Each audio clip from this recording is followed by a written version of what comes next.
देश में आरक्षण को लेके एक बड़ा फैसला आया है। सुप्रीम कोर्ट के अंदर 7 जजों की बेंच ने एक फैसला दिया है जिसमें क्रीमी लेयर की बात कही गई है। दरअसल ये बात कहना गलत भी नहीं होगा। देश के अंदर तमाम एससी एसटी कैटेगरी के लोग हैं जिनको आरक्षण मिलता था, लेकिन इसी एससी एसटी कैटेगरी के लोगों को अगर देखा जाए, इसमें भी कई कैटेगरीज आपको देखने को मिलेंगी। एक वो एससी एसटी से लोग हैं जो बहुत ही सक्षम हैं, और एक वो हैं जिनका आज तक देश के अंदर अलग अलग जगहों पे शोषण देखा जाता है। तो क्या सभी को आरक्षण दे दिया जाए? इस तरह की बात पे लोग हताश भी हैं और कई लोग इसका विरोध भी कर रहे हैं।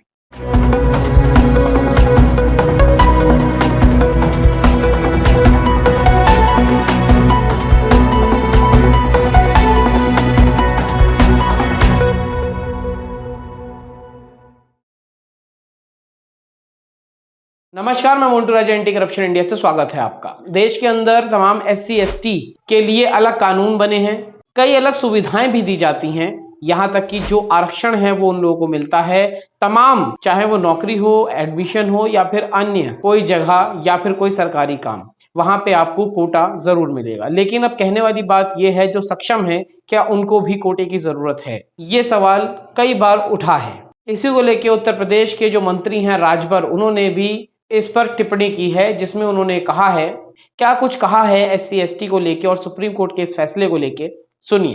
कि हमारा मत है, हम शुरू से कहते आ रहे हैं लगभग 22 साल से कि जो आज के तारीख में DM, SP, DIG, IG, DGP, राज्यपाल, मुख्यमंत्री, राष्ट्रपति, राज्यपाल हो गया, अनुसूचित जाति जनजाति का, उसको आरक्षण की क्या जरूरत है? उसी तरह बैकवर्ड में हो गया तो उसको क्या जरूरत है? ऐसे लोगों को आरक्षण से बाहर करो। जो गरीब कमजोर हैं, जिनको आरक्षण की जरूरत है, उनको आरक्षण देने के लिए जो सुप्रीम कोर्ट का फैसला है, हम उसका स्वागत करते हैं। जैसे कि आपने राजभर को सुना, किस तरह उन्होंने कहा कि जो DM, SP, DIG, IG, DGP, governor, CM, president हैं, उन्हें रिजर्वेशन की कोई आवश्यकता ही नहीं है।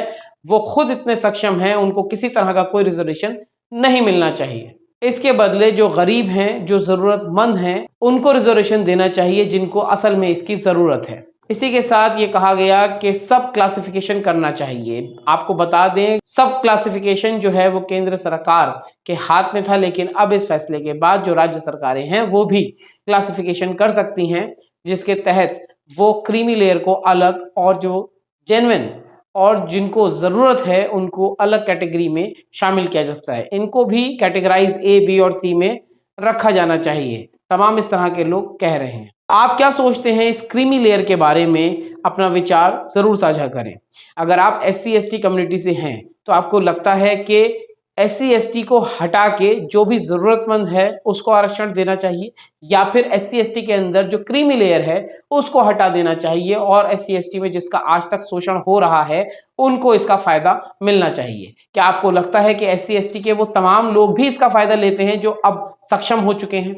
आप पूरी इस चर्चा पे क्या सोचते हैं? जो सुप्रीम कोर्ट का फैसला आया है इस पे आप क्या सोचते हैं? अपनी राय प्रतिक्रिया कमेंट द्वारा साझा करें।